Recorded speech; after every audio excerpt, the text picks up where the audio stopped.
हरे कृष्णा कृष्णा कृष्णा हरे हरे हरे राम राम राम हरे हरे हरे कृष्णा। समस्त गौर भक्तबृंद, तो आज के अत्यंत खुशिर एक संबाद। तो आज के आमरा बोलते যাব सामने आसছে অক্ষয় তৃতীয়া। তো অক্ষয় তৃতীয়া অত্যন্ত গুরুত্বপূর্ণ একটা দিন। আমরা জানি অক্ষয় তৃতীয়া শব্দের অর্থ হচ্ছে অক্ষয় হিসাবে, মানে আপনি যা করবেন সেদিন আপনি সব অক্ষয় হয়ে থাকবে। তো এই দিন অত্যন্ত গুরুত্বপূর্ণ বিষয়।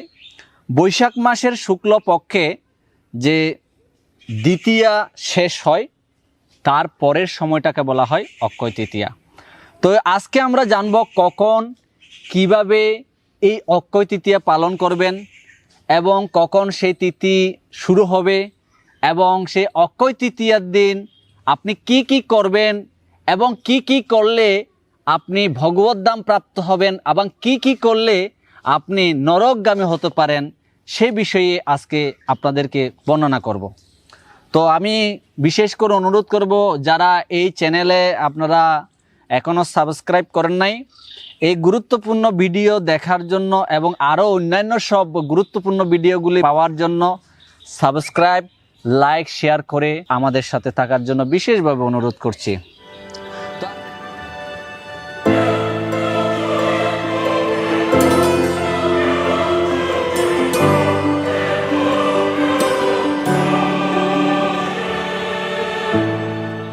তো আজকে প্রথমে আমরা জানব 12 মাসের মধ্যে, অর্থাৎ এক বছরে 12 মাসের মধ্যে 365 দিন।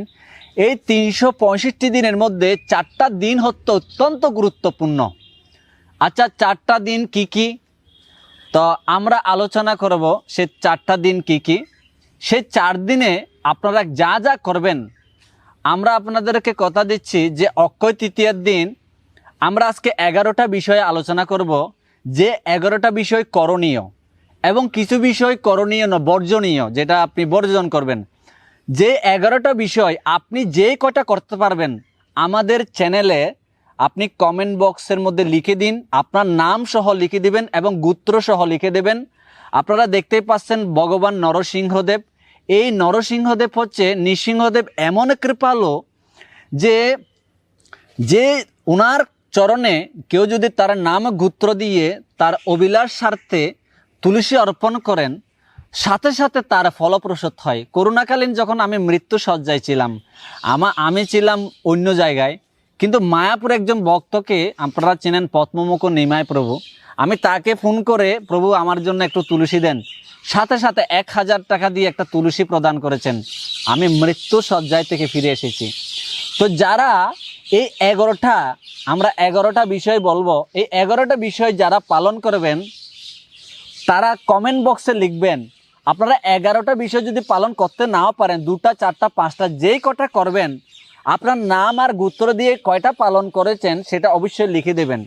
কি কি পালন করেছেন সেটা লিখতে হবে না, শুধু লিখতে হবে কি আপনি এতটা পালন করেছেন, 2টা 4টা 5টা, আপনাদের নামে ওই কয়টাই তুলসী প্রদান করা হবে।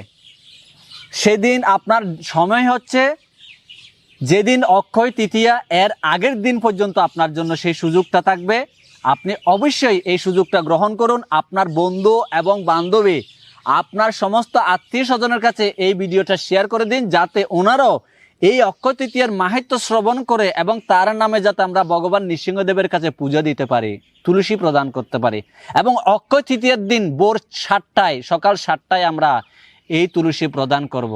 তো আপনারা আজকে আমরা 4 দিন অর্থাৎ 365 দিনে কোন কোন দিনগুলি সবচেয়ে গুরুত্বপূর্ণ। বৈশাখ মাসের শুক্লপক্ষ দ্বিতীয়া ছাড়ার পরে তৃতীয়া যখন শুরু হয় তাকে বলা হয় অক্ষয় তৃতীয়া, অর্থাৎ প্রথম এবং সর্বশ্রেষ্ঠ দিন হচ্ছে অক্ষয় তৃতীয়া। তৃতীয় হচ্ছে বৈশাখ মাসের পরে আপনারা দেখেন বিজয় দশমী হচ্ছে শ্রেষ্ঠ দিন। এরপর হচ্ছে কার্তিক মাসের প্রথম দিন হচ্ছে শ্রেষ্ঠ দিন, আরেকটা দিন হচ্ছে বৈশাখ মাসের প্রথম দিন হচ্ছে শ্রেষ্ঠ।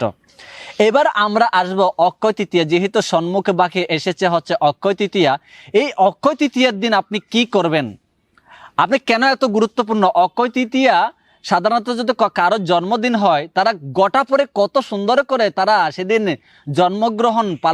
জন্মদিন পালন করেন। এই অক্ষয় তৃতীয়া কেন এত গুরুত্বপূর্ণ আজকে আপনারা শ্রবণ করলে অত্যন্ত ফলপ্রসূ হবেন। প্রথম আমি বলছি, আপনারা জানেন ভগবানের ষষ্ঠ অবতার ভগবান পরশুরাম, তিনি এসেছিলেন ক্ষত্রিয় নিধন করার জন্য। ভগবান বলছে পরিত্রাণায় সাধনাম বিনাশায়চ্চ দুষ্কৃতাম। যখন এই ভগবান দেখেন যে পৃথিবীতে ধর্মের গ্লানি হয়, ভগবান কোনো না কোনো অবতার রূপ ধরে তিনি অবস্থান করেন এই জগতে। ঠিক একইভাবে ভগবান কৃষ্ণের একটা রূপ, একটা অবতার তিনি প্রকাশ হয়েছিলেন পরশুরাম এই অক্ষয় তৃতীয়ার দিন। এই পরশুরাম এসেছিলেন ক্ষত্রিয়দেরকে নিধন করার জন্য। কেন ক্ষত্রিয়দেরকে নিধন করবে? অর্থাৎ যারা দুষ্ট ক্ষত্রিয় ছিল, খারাপ প্রকৃতির ক্ষত্রিয় ছিল, তাদেরকে নিধন করার জন্য।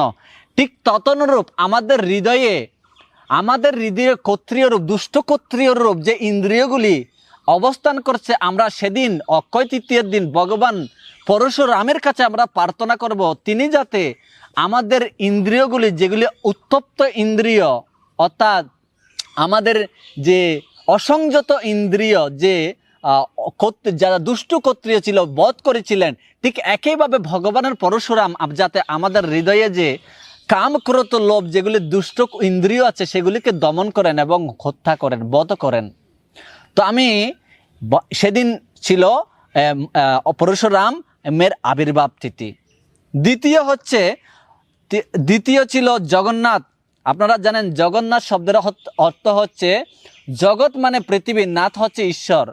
তো জগন্নাথ এই জগতে আবির্ভূত হয়েছিলেন এবং এই জগন্নাথ সমস্ত পৃথিবীর মানুষকে কৃপা করার জন্য তিনি অবস্থান করেন রাস্তায়। তিনি সমস্ত পৃথিবীর সমস্ত জাতি বর্ণ নির্বিশেষে সবাইকে কৃপা করেন। এই জগন্নাথ রথে চড়ে সবাইকে কি করেন? দর্শন দান করেন। এই অক্ষয় তৃতীয়ার দিন থেকে রথ তৈরি করা হয় জগন্নাথপুরীতে। কত গুরুত্বপূর্ণ! অক্ষয় তৃতীয়ার দিন থেকে শুরু হয়। তারপরে আপনারা জানেন কেদারনাথ এবং বদ্রীনাথ এরকম 4টা ধাম রয়েছে। 4টা ধাম 6 মাস বন্ধ থাকে, আরো 6 মাস খোলা থাকে। এই 6 মাস কখন থেকে শুরু হয়? মানে খোলা শুরু হয় হচ্ছে এই অক্ষয় তৃতীয়ার দিন থেকে।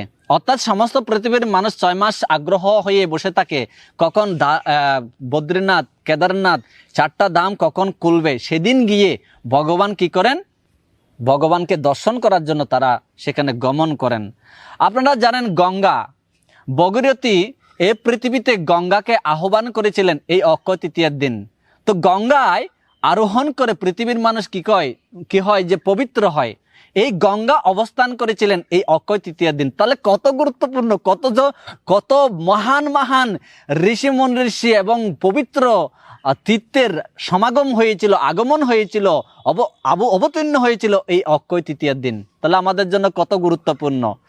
এবং আপনারা জানেন মহাভারতের একটা গুপ্ত বিষয় আপনাদেরকে আজকে বলবো, যেটা আপনি আর কোনোদিন শুনেন নাই। তো মহাভারত আমরা জানি এই পৃথিবীর মধ্যে মহাভারতের শ্লোক সংখ্যা হচ্ছে 1 লক্ষ। আমি 2-3টা মহাভারত পড়েছি। একটা হচ্ছে রাজশেখর বসু, তিনি তার লেখার মধ্যে গদ্যাংশের মধ্যে 36 নম্বর পৃষ্ঠার মধ্যে আপনারা গেলে পাবেন যে মহাভারতের মধ্যে 60 লক্ষ শ্লোক রয়েছে। তো 60 লক্ষ শ্লোক কোথায় পাবেন? না, 60 লক্ষ শ্লোক তিনি বর্ণনা করছিলেন। সেখানে মহাভারত রচনা করেছিলেন বেদব্যাস গণেশকে দ্বারা। এই অক্ষয় তৃতীয়ার দিনেই তিনি রচনা করেন। এবং 60 লক্ষ শ্লোক তাহলে কোথায় আছে? তিনি বিভক্ত করেছে। অর্থাৎ দেবলোকে মানুষের আয়ুষ্কাল তো অনেক দিন, তাই সে দেবলোকে 30 লক্ষ শ্লোক প্রদান করেছেন এবং পিতৃলোকে 15 লক্ষ শ্লোক প্রদান করেছেন। তাহলে কত লক্ষ হলো? 45 লক্ষ। আর আছে 15 লক্ষ, তার মধ্যে 14 লক্ষ দিয়েছেন গন্ধর্বলোকে। এই গন্ধর্বলোকে তারা 14 লক্ষ মহাভারত শ্রবণ করেন। আর 1 লক্ষ যেটা হচ্ছে প্রায়ণ অল্প আয়ুষ্য সভ্য কলবস্মিন যুগে জানা, কলিযুগের মানুষের আয়ুষ্কাল হতো অত্যন্ত কম। তাই বেদব্যাস চিন্তা করছেন না, কলিযুগের মানুষের জন্য অত্যন্ত কম শ্লোক কি করতে হবে? প্রদান করতে হবে। তাই এই জগতে কি করেছেন? মহাভারত অক্ষয় তৃতীয়ার দিন এই 1,00,000 শ্লোক আমাদেরকে দিয়েছেন। এবং আপনারা জানেন মহাভারতে যখন দ্রৌপদ রাজার কন্যা এবং দৃশ্যদম্নের ভগিনী, তিনি দ্রৌপদী নামে খ্যাত এবং তিনি যজ্ঞ থেকে প্রকাশ হয়েছিলেন। এবং দ্রৌপদী একদিন কৃষ্ণ ছোট্ট একটা লীলা সংবরণ করেছিলেন যে তার হাতের আঙ্গুলটা কেটে গেছিল, একটু করে কেটে গেছিল। আপনারা দেখবেন মায়েরা সাধারণত কারো হাত কেটে গেলে তার আঁচল ছিঁড়ে দিয়ে তার হাতটাকে বন্ধ করে দেন। কৃষ্ণ যখন হাত কেটেছিলেন, দ্রৌপদী দেখার সাথে সাথে তার আঁচল কেটে এই অক্ষয় তৃতীয়ার দিন কৃষ্ণকে বন্দন করেছিল। অর্থাৎ আপনারা আজকে কৃষ্ণকে যদি সেবা করেন, কৃষ্ণ পূজা করেন, কৃষ্ণ বলছেন দ্রৌপদীকে চিন্তা করে যখন তার হাত বন্ধন করছেন, তখন কৃষ্ণ চিন্তা করছেন দ্রৌপদী, আজকে তো অক্ষয় তৃতীয়া, তুমি আমাকে এত একটা সুন্দর সেবা করেছ, আমি তোমাকে এই বস্ত্র তোমাকে আমি ফিরিয়ে দেব। তখন আপনারা জানেন দুঃশাসন যখন দ্রৌপদীর বস্ত্রহরণ লীলা করছিলেন, বস্ত্রহরণ করছিলেন, ওই লীলায় কৃষ্ণ হাজার হাজার গজ দ্রৌপদীকে বস্ত্র সংবরণ করার মাধ্যমে, আবৃত্তি করার মাধ্যমে তার যে সম্মান রক্ষা করেছিলেন। এই হচ্ছে কৃষ্ণ। কৃষ্ণের জন্য কেউ যদি 4 আনা কাজ করে, 16 আনা কাজ কৃষ্ণ তার জন্য করে রাখে। এরপরে আপনারা জানেন স্বর্গের কুষাধ্যক্ষ কুবের এত বড় রাজত্ব কিভাবে লাভ করছে, এত বড় পদের অধিকারী কিভাবে হলো। আপনি যদি কোনো পদে অধিষ্ঠিত হতে চান, বড় কোনো চাকরি পেতে চান, বড় কোনো কাজ করতে যান, এই অক্ষয় তৃতীয়ার দিন অবশ্যই আপনি ভালো কাজ করুন। কুবের ছিলেন হচ্ছে শিবের ভক্ত, ভগবান শিবের প্রার্থনা করে শিব বরদান করেছিলেন, কুবেরকে বরদান করেছিলেন তুমি স্বর্গের কুষাধ্যক্ষ হয়ে যাও। অর্থাৎ তিনি বর পেয়েছিলেন এই অক্ষয় তৃতীয়ার দিন। তাহলে কত গুরুত্বপূর্ণ এই অক্ষয় তৃতীয়ার দিন। আপনারা জানেন অন্নপূর্ণা হচ্ছে অন্নের জন্য বিখ্যাত। শ্রীমদ্ ভগবতের গীতার মধ্যে ভগবান বলছেন, অন্নাৎ ভবন্তি ভূতানি পূজ্যান্নাৎ অন্ন সম্ভব, অন্ন খেয়ে প্রাণীগণ জীবন ধারণ করেন। এই অন্ন খেয়ে যেহেতু প্রাণীগণ জীবন ধারণ করেন, তো ভগবান বলছেন যত করছি যত স্নাসি যত যৌসি দদাসি, তুমি যাই কিছু করবে আমার উদ্দেশ্যে করবে। এই অন্নপূর্ণা যেহেতু এই অক্ষয় তৃতীয়ার দিন প্রকাশিত হয়েছিল, তাই আমাদের উচিত হচ্ছে এই অন্ন ব্যঞ্জনাদি ভগবানকে সমর্পণ করা। ভগবান বলছে ততহম ভক্তি অপরিতম অস্নামি প্রজতাত্মনম, সেই ভক্তি উপলুত উপহার আমি প্রীতি সহকারে গ্রহণ করিব। এবং সেদিন যদি আমি অন্ন ব্যঞ্জন, আপনি হতে পারেন ভক্ত, আপনি ভক্ত নয়, যে কেউ, আপনি যদি অন্ন ব্যঞ্জন ভগবানকে সেদিন সমর্পণ করেন, আপনার জন্য সে অক্ষয় হিসেবে থাকবে। ভগবান কখনো, ভগবানের পত্নী হচ্ছে লক্ষ্মী দেবী, লক্ষ্মী দেবী সেখানে অবস্থান করে আপনাকে সমস্ত ধন অন্নের জন্য কোনো দিন আপনাকে অভাবে রাখবে না। এই হচ্ছে অক্ষয় তৃতীয়ার মাহাত্ম্য। সেজন্য অন্নপূর্ণাকে প্রার্থনা করবেন। আপনারা জানেন জগন্নাথপুরীতে জগন্নাথ রয়েছে, সত্যযুগের একটা কাহিনী, সেটা ছিল ইন্দ্রদম্নু রাজা। তো ইন্দ্রদম্নু রাজা কি করেছিলেন, তিনি একদিন স্বপ্ন দেখছিলেন। তো স্বপ্ন দেখছিলেন দ্বিতীয়া অর্থাৎ অক্ষয় তৃতীয়ার আগের দিন তিনি স্বপ্ন দেখেছিলেন ভগবান জগন্নাথ তাকে বলছে, আজকাল এখন আমার বৈশাখ মাস, এখন আমার খুব গরম লাগছে, তো এখন আমার খুব গরম লাগছে, তুমি মন্দার পর্বত থেকে তুমি চন্দন নিয়ে এসে চন্দন লেপন করো আমার শরীরে, তাহলে আমার শরীরটা ঠান্ডা হবে। তখন রাজা ঘুম ভেঙে তখন তিনি ময়নাথ পর্বত থেকে সে চন্দন নিয়ে এসে ভগবানের গায়ে লেপন করেছে, আর ভগবান কি হয়েছে, ঠান্ডা অনুভব করেছে। তো আপনারা সকলে প্রশ্ন করতে পারেন, জগন্নাথের আবার কি গরম লাগে? জগন্নাথ একটা কাঠ পুতুল দিয়ে বা একটা পাথর দিয়ে তৈরি, জগন্নাথের কি আবার গরম লাগে? জগন্নাথ ভগবান, তার কেন গরম লাগবে? তার তো গরম লাগার কথা না। না, ভগবান ব্রজস্ব তনয় তদ্ধাম বৃন্দাবন, কৃষ্ণ হচ্ছে বৃন্দাবন অবস্থান করেন, কিন্তু তার ভগবানের ভক্তের সাথে লীলাবিলাস করেন, আনন্দ উন্বোধি বর্ধনম, আনন্দ পাওয়ার জন্য তিনি এই জগতে অবস্থান করেন। কি রূপে অবস্থান করেন? বিগ্রহ রূপে, দ্বারব্রহ্ম রূপে অবস্থান করেন। এবং সেই বিগ্রহ নয় তুমি সাক্ষাৎ বজেন্দ্র নন্দন, বিগ্রহ তুমি স্বয়ং বিগ্রহ নয়, তুমি স্বয়ং ভজেন্দ্র নন্দন। সেই বিগ্রহ স্বয়ং ভক্তের সাথে অনেকে লীলাবিলাস করেন। তাই ভগবান সেই ভক্তকে আনন্দ প্রদান করার জন্য বিগ্রহ হয়ে অবস্থান করেন। তাই এই দিন কেউ যদি ভগবানের গায়ে চন্দন লেপন করে আপনার ঘরে যেই বিগ্রহ থাকুক না কেন, জগন্নাথ মহাপ্রভু, চৈতন্য মহাপ্রভু, পঞ্চতত্ত্ব বা নিত্যানন্দ, অথবা অথবা আপনার বিগ্রহ রাধাকৃষ্ণ, তার গায়ে চন্দন লেপন করুন। তাহলে কি হবে? আপনার অনেক পুণ্যফল হবে এবং জগন্নাথ ভগবান অত্যন্ত প্রসন্ন হবে, আপনাকে প্রসন্ন হয়ে বর দান করবে। তো এ হচ্ছে জগন্নাথপুরীতে এই অক্ষয় তৃতীয়ার দিন থেকে শুরু হয় 21 দিন পর্যন্ত চন্দন যাত্রা। 21 দিন পর্যন্ত উত্তপ্ত গরম প্রকাশিত হয়। আপনারা জানেন এখন বিশ্বের মধ্যে অত্যন্ত গরম।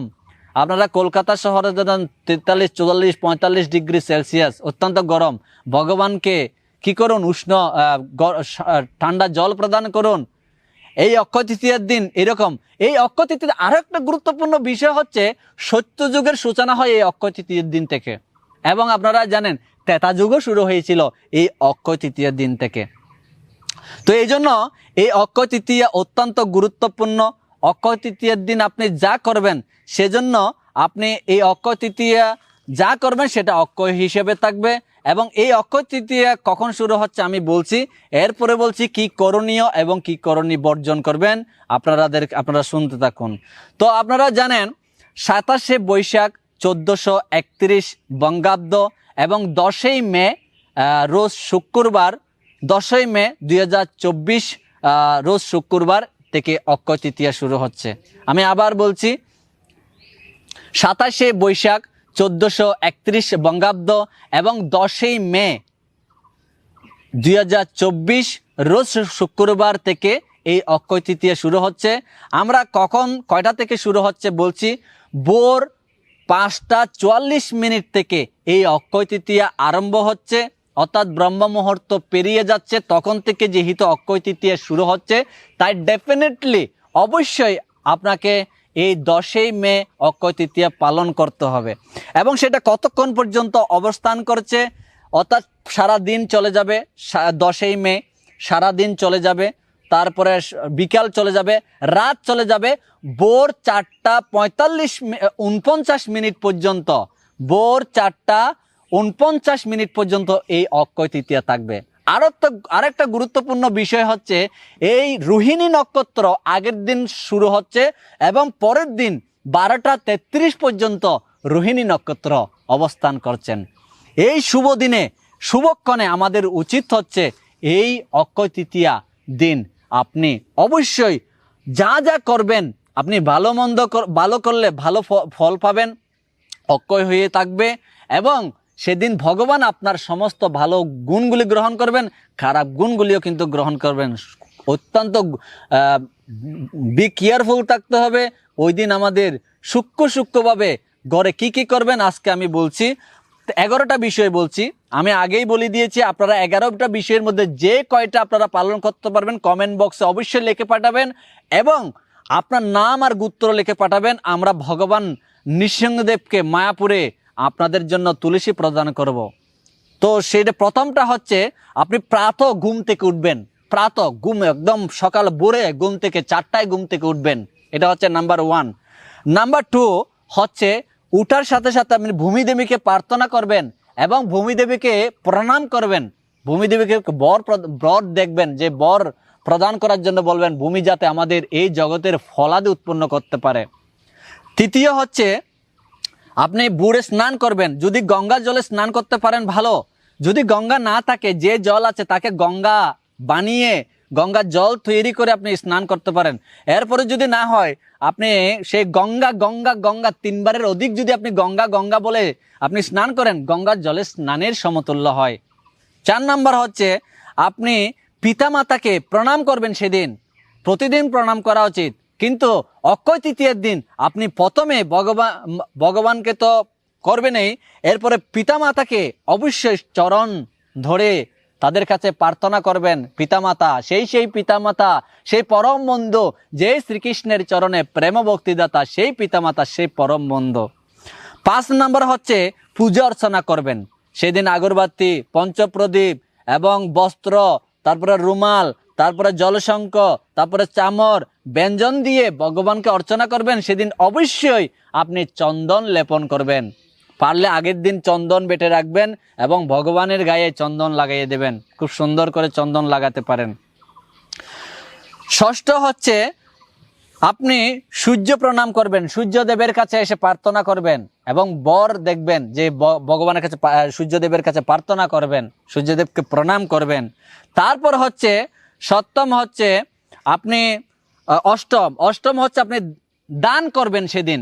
গীতায় বলা হচ্ছে 17 নম্বর অধ্যায় 20 নম্বর শ্লোকে বর্ণনা করছেন, দাতব্য মিতি যদ্দানম দিয়ত অনুপকারিণে দেশে কালে চ পাত্রে চ তদ্দানম সাত্বিকম স্মৃতম।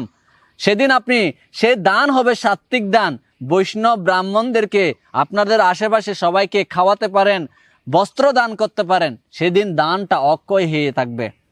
তারপরে হচ্ছে নবম হচ্ছে আপনি বৈষ্ণব সেবা দিতে পারেন। বৈষ্ণব সেবা না করে যেবা নিস্তার পেয়েছে কেবা, তাই আমাদের উচিত বৈষ্ণব সেবা করা উচিত। 10 নাম্বার হচ্ছে আপনারা আপনাদের আশেপাশে এবং আত্মীয়দের সাথে সৌহার্দ্যপূর্ণ আচরণ করা, অর্থাৎ বৈষ্ণবীয় আচরণ করা। আর 11 নাম্বার হচ্ছে আপনি অধিক সংখ্যক ভগবানের নাম জপ করবেন এবং সেই সাথে ভগবানের আরাধনা করবেন। হরে কৃষ্ণ।